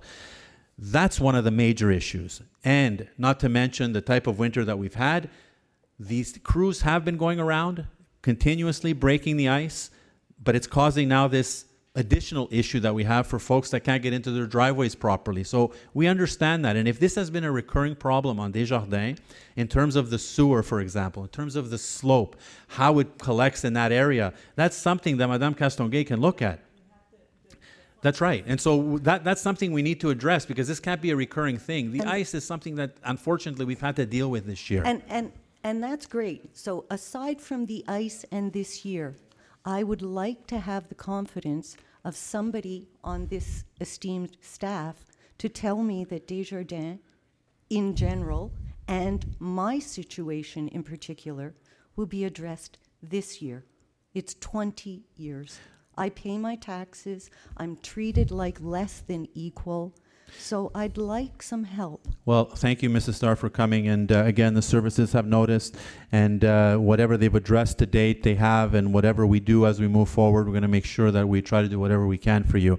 The other thing you have to understand is the ice removal that we do on the streets sometimes can take 3 hours to do 100 meters. Oh, So I watched the job for you know what it days, is, right? for It's days a and massive Yes. undertaking. And I was just confirmed that Versailles Street is a P1, which is the first. It's an artery, which means that is a street that will be done. Like example, where I live, my side street and Madame Leroux, we live next to each other. The side street where I live is a P3, and the main street, which is 100 meters, not even 50 meters from my house, is down to asphalt. So was it Monsieur Langevin that confirmed it's a P3? No, my director, my I'm director. sorry. So I'd like then to know, what rating does Desjardins have? Well, it's a P3. It's a residential. Then it's a you to P3. change it because everybody else that's a P3 didn't get flooded in 2017. Well, if the flooding is another issue, and that's what's No, being no, addressed, we're but that's gonna- what's being addressed is what I'm telling you, Mrs. Starr. And if Madame Castonguay already knows of your file, we're going to review it this week, and we're going to look at what we can do to try to correct that. But this water collection of where you are, it doesn't sound normal to me. So, and this is the first I hear about it. We've spoken before about it. Yes, we We've spoken have. before briefly about it, but now that the services are again And I reminded have of it. And I'll just add one more thing, Yeah. if I may. There's a young gentleman who Madame Castonguay knows, who did make an attempt and came with asphalt, but all that does is spread it further. And I no get it. kidding, it's I get it. 20 feet by I get 8 it. Mrs. feet. Starr, I get it. And I appreciate you waiting till this time to pose your question. Thanks so Thank much. you very much. Monsieur Leslie Murphy.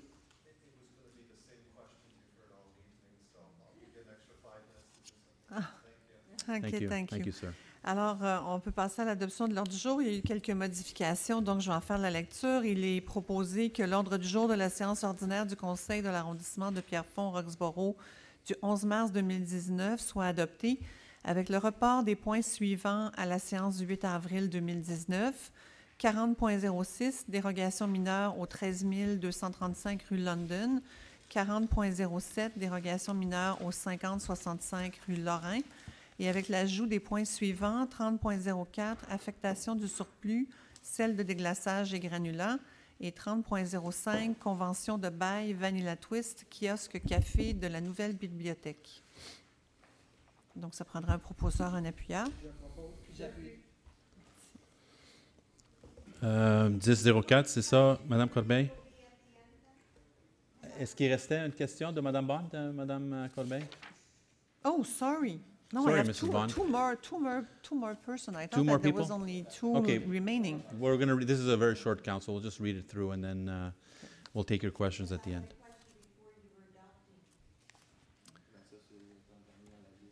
Yeah, that's what happened. We've even extended it to this point, so we'll answer the question after, Mrs. Bond. 1004, Madame Corbeil, c'est ça? C'est bien ça. Que soit approuvé le procès-verbal de la séance ordinaire du Conseil d'arrondissement le 11 février 2019 à 19 h. Merci. 2001, que le Conseil rejette la seule soumission reçue pour le contrat SP 2019-01 pour les services professionnels d'un chargé de projet en génie civil pour l'année 2019 qui n'est pas atteint la note de passage.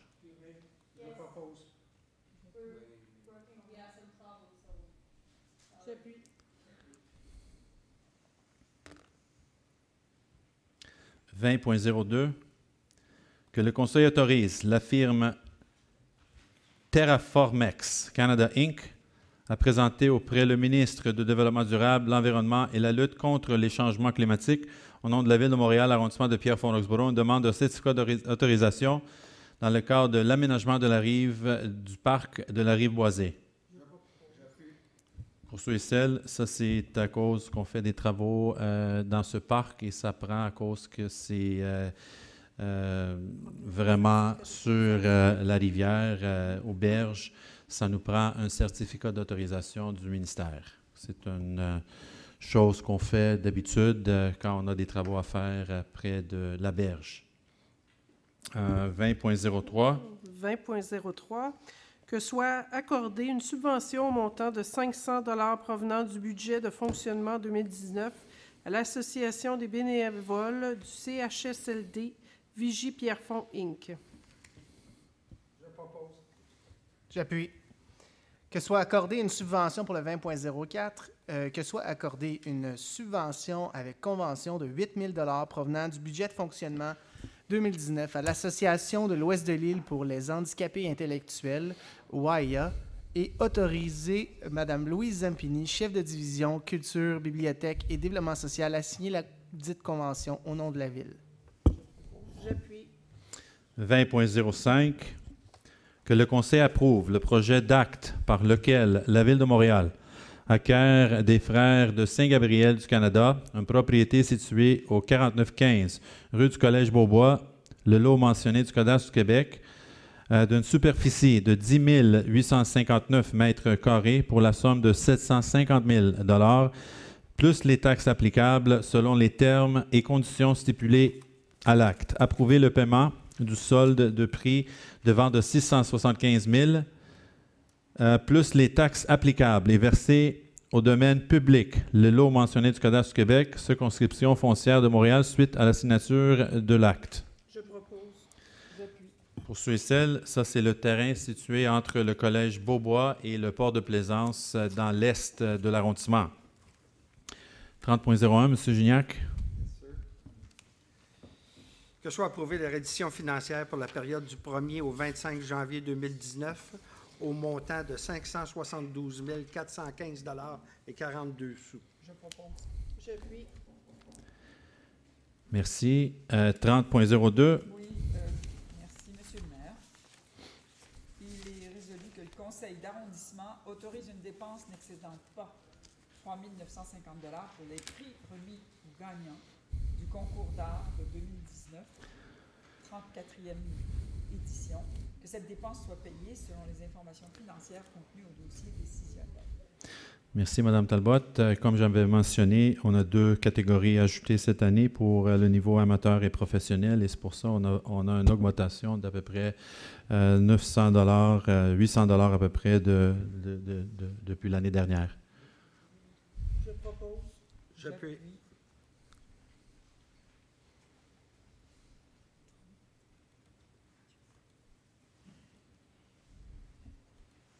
30.03. C'est un avis de motion que le conseiller... Ah, pardon. 30.03, exactement. Comme on avait mentionné avec nos citoyens, 30.03, que soit autorisée une affectation du surplus de montant de 130 000, déduction de la source incluse, afin d'augmenter de 2 semaines l'offre de services à la population de l'arrondissement de Pierrefonds-Roxboro pour la saison hivernale 2018-2019. Merci. 30.04. 30.04. D'autoriser l'affectation du surplus pour un montant maximal de 222 006,56 $, taxes incluses, pour la fourniture de sel de déglaçage et de granulats pour l'année 2019. De majorer la dépense pour la fourniture de sel de déglaçage et de granulats pour l'année 2019 de 222 006,56 $, portant la taxe incluse, portant la dépense totale à 784 376,76 $. Merci, M. Gignac. Vous ne voyez pas ça sur la scène parce que c'était des ajouts que Mme Corbeil avait mentionnés. Un, c'était vraiment pour le sel de déglaçage et granulats. Et l'autre, c'était la convention de bail Vanilla Twist pour la bibliothèque et le 3005, que le Conseil d'arrondissement approuve la convention de bail entre l'arrondissement de Pierrefonds-Roxboro et Vanilla Twist. Pardon, Madame Talbot, j'ai pris la relève. Excuse. Oui, merci.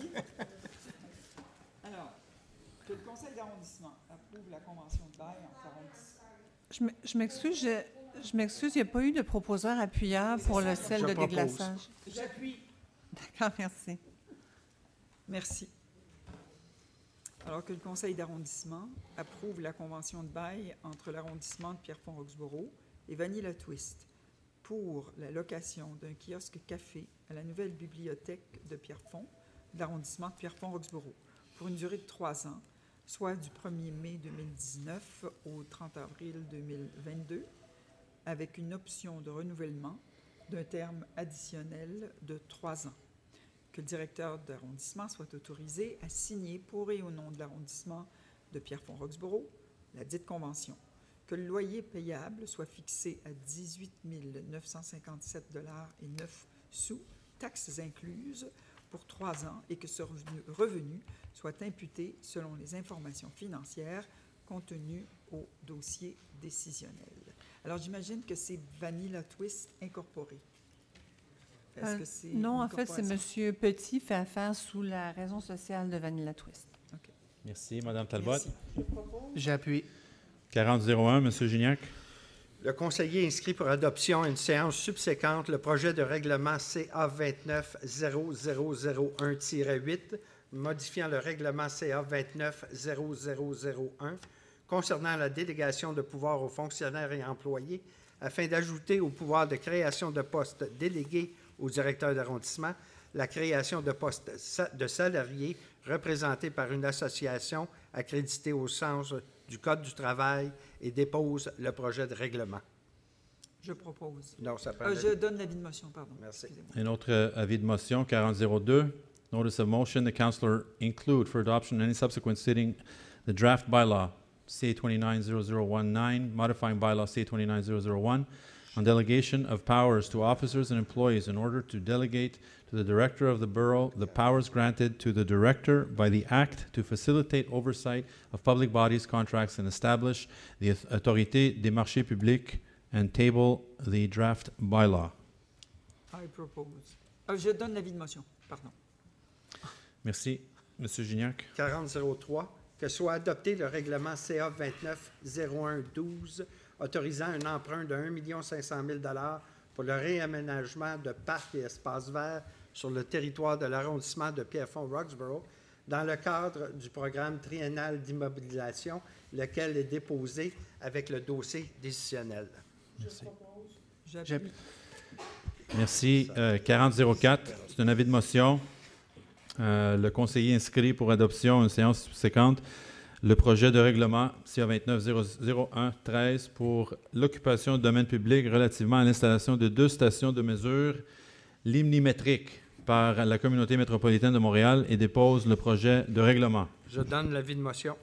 Merci. Pour ceux et celles, c'est une initiative du CMM suite à des inondations pour installer deux stations, incluant les boîtiers métalliques, une caméra infrarouge, un feu d'environ 4 mètres de haut et de 2 régies 4 mètres de hauteur.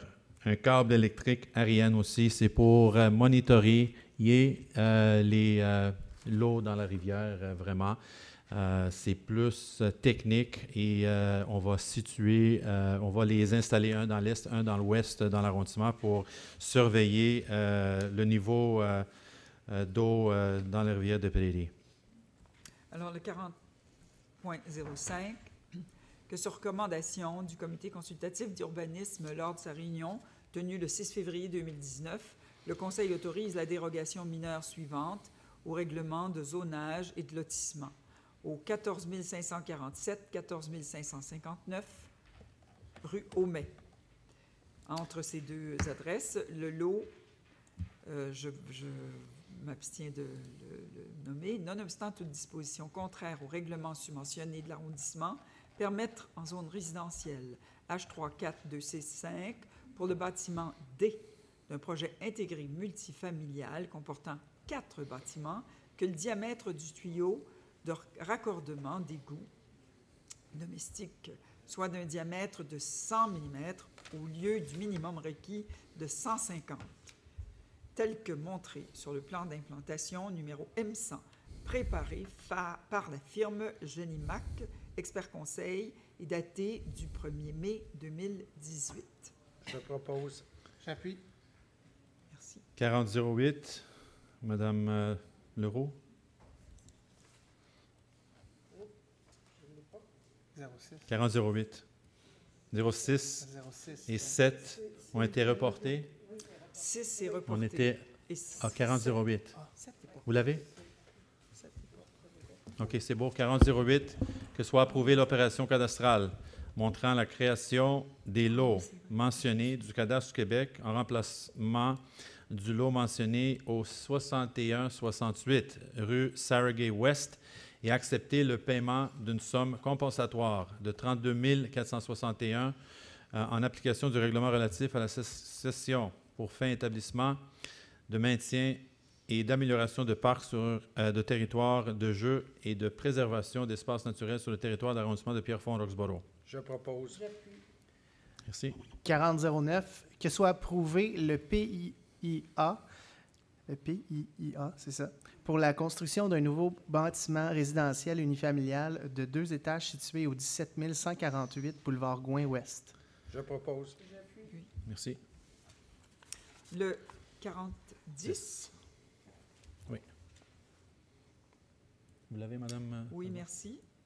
Que le plan d'implantation et d'intégration architecturale préparé par la firme d'architecture Meggy & Associates le 13 juin 2018 et approuvé par Marco Papineau, chef de division urbanisme et environnement, le 25 février 2019, relatif à la construction d'un nouveau bâtiment résidentiel unifamilial de 2 étages situé au 602 chemin de la Rive-Boisée, numéro du cadastre du Québec en zone H5-293-2, soit approuvé conformément au règlement CA 290042 relatif au plan d'implantation et d'intégration architecturale. Je propose. Maître Carl. Les deux questions Alors, qui restent. donc, on revient à la période de questions. Monsieur David Fazen.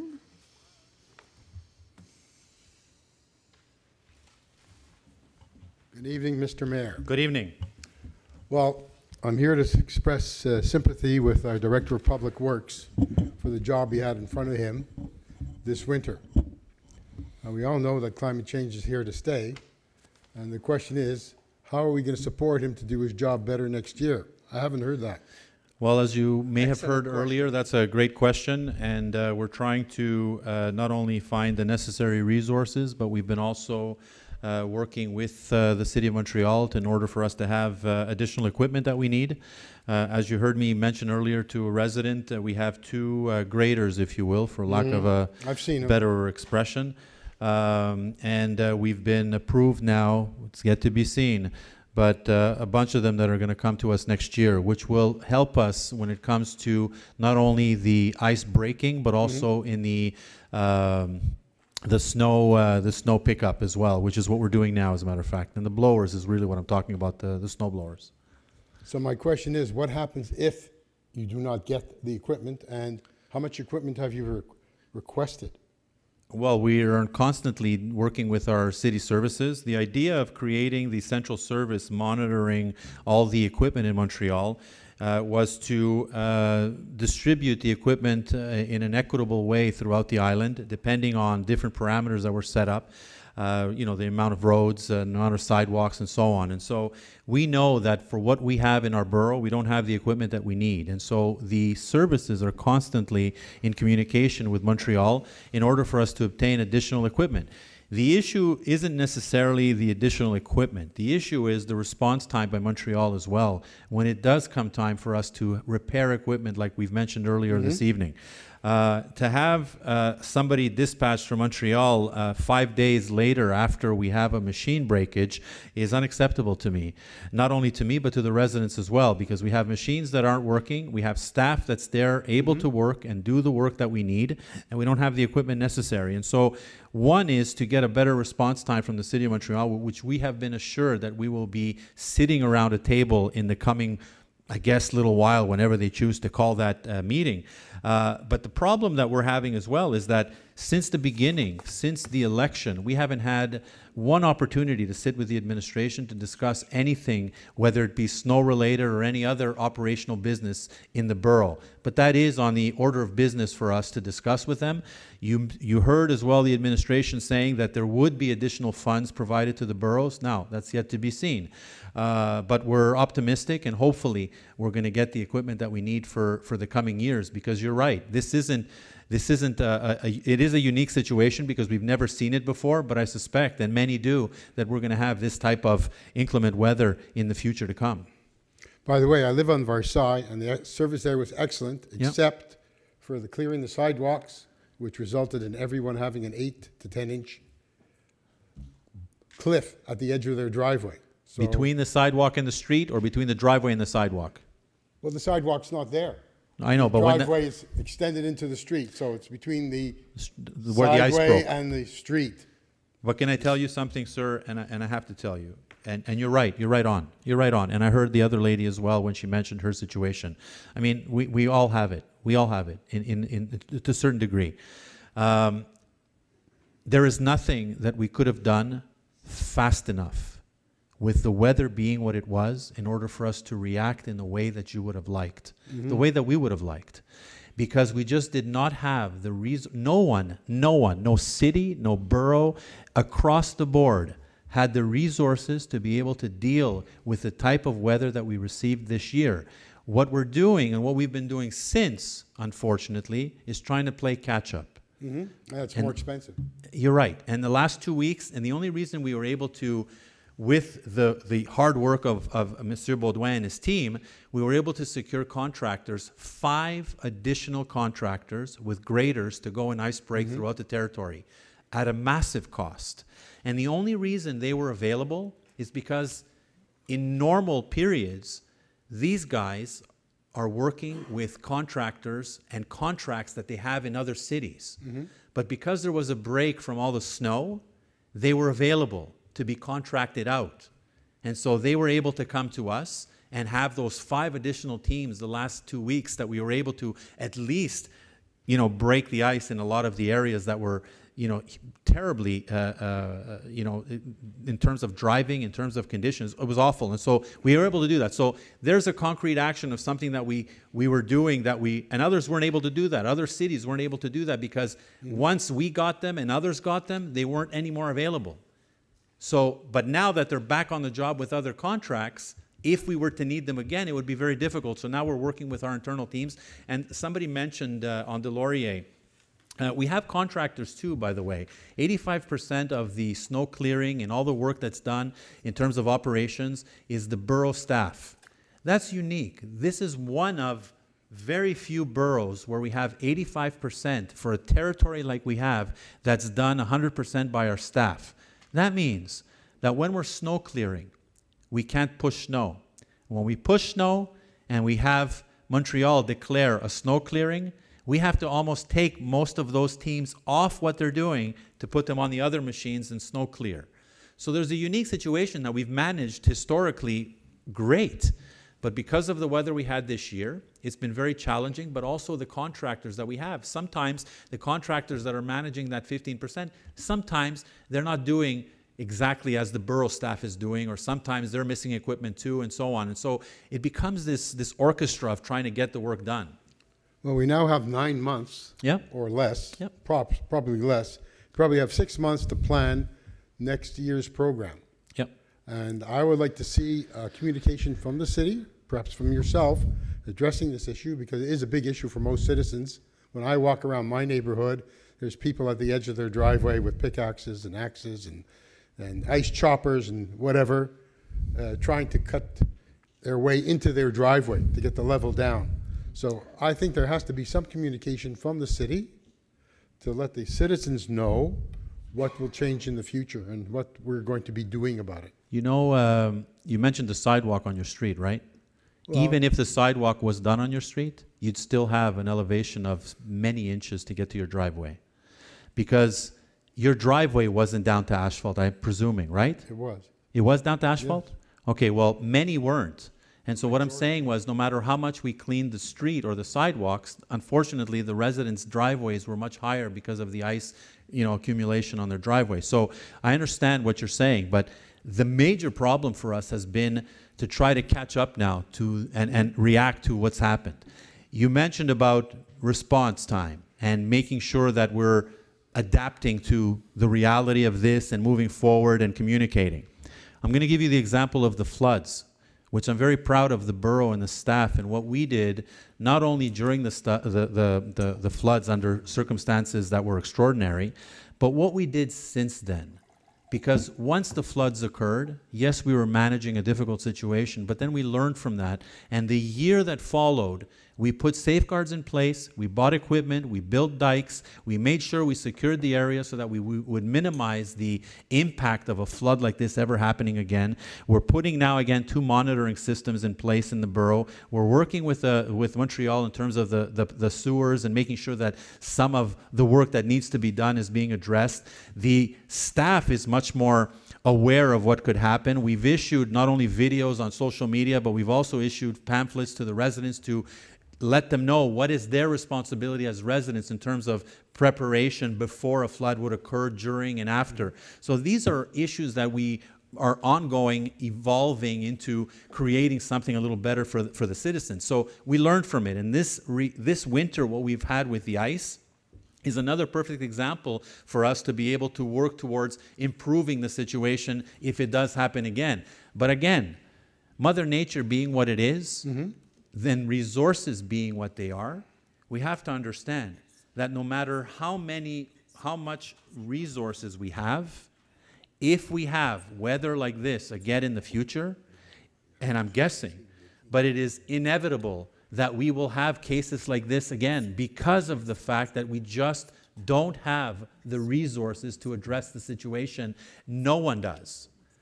No one does. And so we're working towards getting more resources to be able to be better at it, but it could never be perfect is what I'm telling you. But the teams are working hard, and we've been working nonstop with Montreal to try to address this. I appreciate their hard work. However, as we know, if you don't push the snow away or take it away, what we see this year, it turns to ice. Yeah. And because it wasn't taken away, we have streets still today with potholes in them. Not potholes in the asphalt, potholes covering the potholes. How do you explain then that this has occurred throughout Quebec and all of Eastern Ontario? The issue here. No, but I'm asking a sincere question. I'm asking a sincere question. And things are even worse elsewhere. But the point is, we're here. Right. We're sitting around the table. Right. And we should be planning how we can best avoid this in the future. We are, sir. And we are. And I'd like to see some communication on that respect. We are, and I appreciate your intervention. Also, you should also tell the residents what their role is. Yeah. I had, like I mentioned earlier to a resident, that I put snow on the end of my driveway to get in and out because I just couldn't get out. My contractor wasn't fast enough. We had from a +3 to a -20 in a number of hours. We couldn't address that fast enough. The machines were breaking down, the amount of ice that we had. And the other thing that I was hearing after we did a lot of the ice breaking was I had residents calling me, not many, but I had a few residents calling me and telling me, well, how come you're putting the ice on my driveway? Where do you want me to put it? Not on the driveway, but on the snow, on their yard, but where do you want me to put it? I can't go by with the blower because there's such big chunks of ice that it's going to break the machinery, and then we're stuck again. And we have to put it there because there's no other option. And so you see there's that constant sort of evolution of an incident like what we had this winter and trying to adapt to it. But rest assured, this teams and we as elected officials are doing everything we can with Montreal to make sure that we have the resources that are necessary. But again, it could never be perfect. It could never be that every street is down to asphalt. It could never be. It could never be. And so people have to understand that not every street will be down to asphalt like Versailles, like Pierrefonds Boulevard, like Antoine Faucon, like Anselme-Lavigne, like some of these main arteries where there's constant traffic with the salt and working on the ice. It could never be. My street will never be, for example. So once we know that, as long as the streets are safe, and as long as we can eliminate as much of the ice as possible and have the manholes available in case there's a thaw so the water can flow, those are the priorities that we have to deal with. But this notion of having streets down to asphalt, it doesn't happen. It never did in the past. No. It's not going to happen now. It's just that we have to be a little more careful in the way our operations are on the ground. One last comment. Yep. I realize you designate streets P1, P3, etc. But for example, if you go to Perron, you're going down the hill to the very end of Perron. Yeah. It's still not cleared. Well, Perron, and that's at an angle. Yeah. You have cars coming up at an angle. One day they're going to. Well, if I'm not mistaken, and maybe Monsieur Baudouin is going to correct me once he checks, but I believe Perron up to Pavilion is considered arteriel. Could it be? Like Château Pierrefonds, for example, with Antoine Faucon. Antoine Faucon is arterial. P1 up until Chateau Pierrefonds. So it's not an exact science, but you don't have every street from beginning to end that is P1, for example. Right. And so because that's a bus route that goes from Pavilion up Perron, Right. I suspect, and I'm pretty sure that that's what it is, the artery is from Perron and it turns on Pavilion and goes down to Sources, where Right. that stretch down to the bottom is considered, if I'm not mistaken, a P3. Oh, what's that? No, exactly, exactly. But you saw fit to make a no parking zone around the curve there, Yeah. yet acknowledging the danger of that area, yet it did not get cleared. Well, again, like I said, as you know, the P3 sectors everywhere were very similar. And parking is another big issue in some of the streets that didn't allow us to do the work properly. Again, I'm not making excuses, I'm giving you the facts. And the facts are what they are. Yesterday was impossible to snow clear. And I took notice of this. I've even posted pictures of that. Sometimes when I go around the neighborhood and people are complaining about a street, and I'm saying, well, how am I going to get through when I have your car parked on the street? Well, no, I can't move because my contractor has to clean my driveway. Well, wait a second. Is your driveway more important or my street? And so we get into this debate continuously with people. We even implemented a snow alert policy where once we decree a snow alert, everyone is supposed to be off the streets. Can you tell me that if you've ever had an opportunity to drive around when we have a snow alert, how many cars are on the street? Do you know why? 'Cause How everybody's is waiting for their that driveway. alert communicated? That's the problem. All of it is communicated through our social media. All of it is communicated through our Revue Municipale. All of it is communicated through our apps. Everything, the communications department, not perfect. Nowhere is it perfect. No. But we have, you can't imagine the things that we've put in place to communicate information in real time to the residents, to the branch pickup where you can monitor where the trucks are, for example. So we have all that in place. I understand that not everyone has the capabilities of being on social media and computers and all that kind of stuff, but what's that? Yeah, we have it on our electronic boards. When I have a snow alert, that's the only thing we put on our electronic board, snow alert. We remove all the other messages. So those are all examples I've given you, but we're not unique to this. Every city that deals with winter condition, unfortunately, faces these types of challenges. Now it's how do we educate the public a little more and improve our resources as we're trying to do through our services and through ourselves to try to get what we need to make sure. But again, the work will never be perfect, as you may assume. I guess my question is, when are we going to address the what-if questions? Because the first what-if question is if you don't get what you want from the City of Montreal, and the chances there are, well, you know the chances better than me, because I'm sure everyone's asking them for it, but what are we going to do? Well, I think that under normal conditions in the winter, I think we've done exceptionally well. This has been a challenging year, to say the least.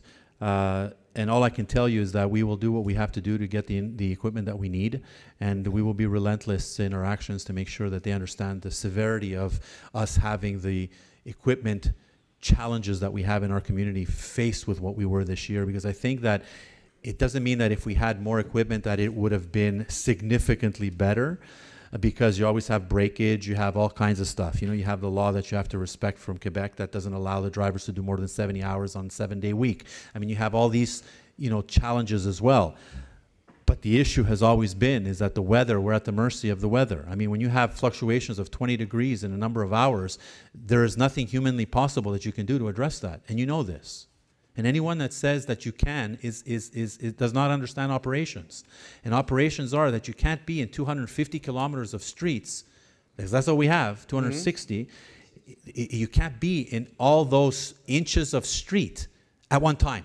It's impossible. But if I understand you correctly, we started off behind the 8 ball with not the average number of pieces of equipment you should have had for our 260 kilometers. No, what happened was what set us back significantly was when we had breakage in equipment and it took about a week to get the equipment. That's what it was. The reality of the severity of what we're dealing with is if we had a response time that we would have normally have had from Montreal and not have 5 days before even someone comes on our territory to look at equipment, that set us back quite a bit.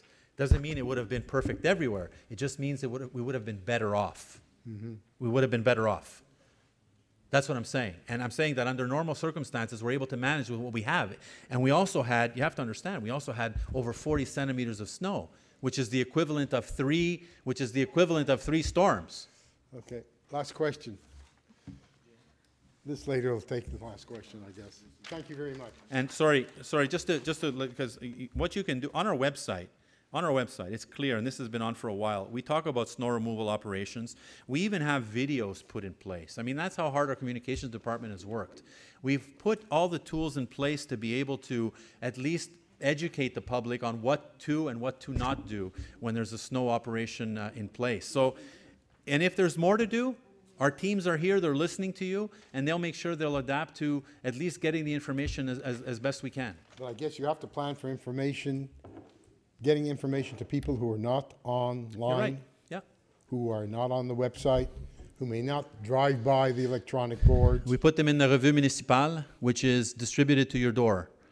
And that booklet, unfortunately, that booklet is distributed with a mass mail out sometimes, and a lot of the times people don't read the information that goes to their door, unfortunately. And you know why I know that? Because every time I go to the doors, which is many times, I see them lying in the snow, I see them lying in the flower bed, I see them lying wherever. And unfortunately, they don't have the reach that we'd like.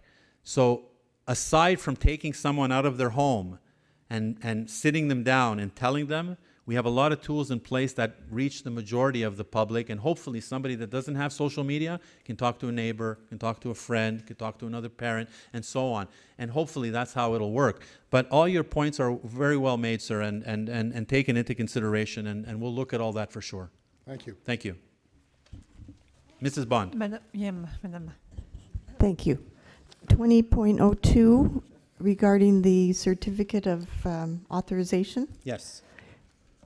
Did you want to give some details about the planned work, and is there modifying of the floodplain? Madame Castonguay.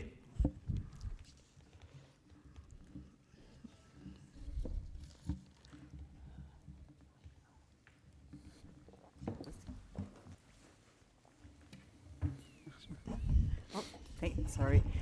This company has the mandate to check what the job will, what it will have to be done. So we don't have the plans yet. We'll have it with this contract. Okay, and what are we But talking it's about? in the flood zone. It's before 2017, we made an aménagement on the Rive, and because of the flooded, we have to start new again. It was destroyed. Destroyed, yes. Mhm. Okay. And Does it answer your question? Well, what is there a It's going to be river project? probably the same, almost the same thing as it was before. Okay, this is the park there on Yes. Rive Boisé. Yes. Well, no, it's Okay. the little green space that's Well, on the other it's- side of the pool.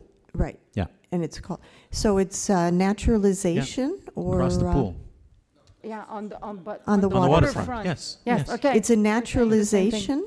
Yes. Or is there going to be some structure? No, No structures. naturalization.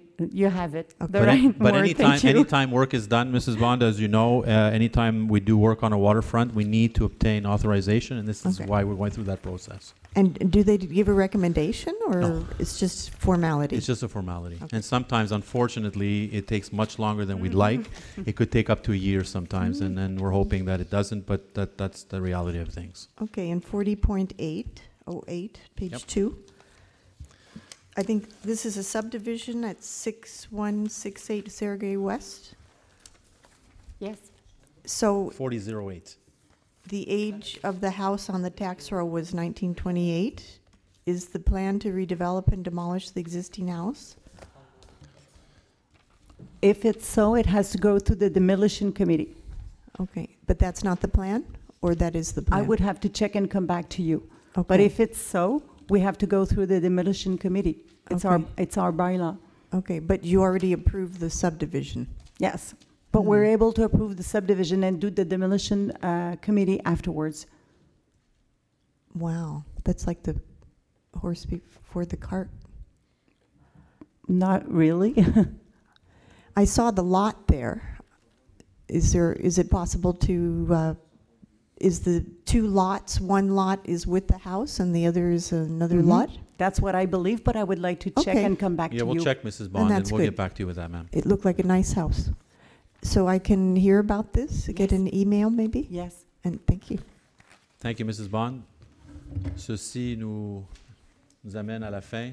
Ça me prend un appuyeur, proposeur. Merci.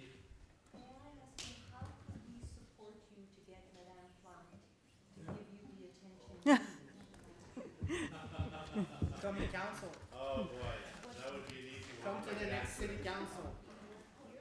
No, city hall. You know what it is? Let's be honest. No. We don't necessarily work with the elected C'était pas la plus agréable. Mon anglais était très doux aujourd'hui. Je suis désolée, il y a des journées comme ça dans ma vie, moi, que j'ai donc de la misère. Yeah, I'm going to give her your name. No, I'm going to write it down just a second. Okay.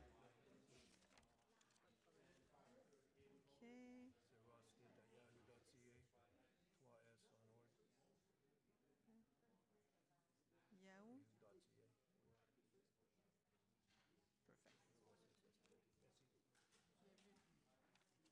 Veux-tu que je le donne tout de suite? Attends, 3S. 1, 2, non. 3S. C'est Ross, Skip.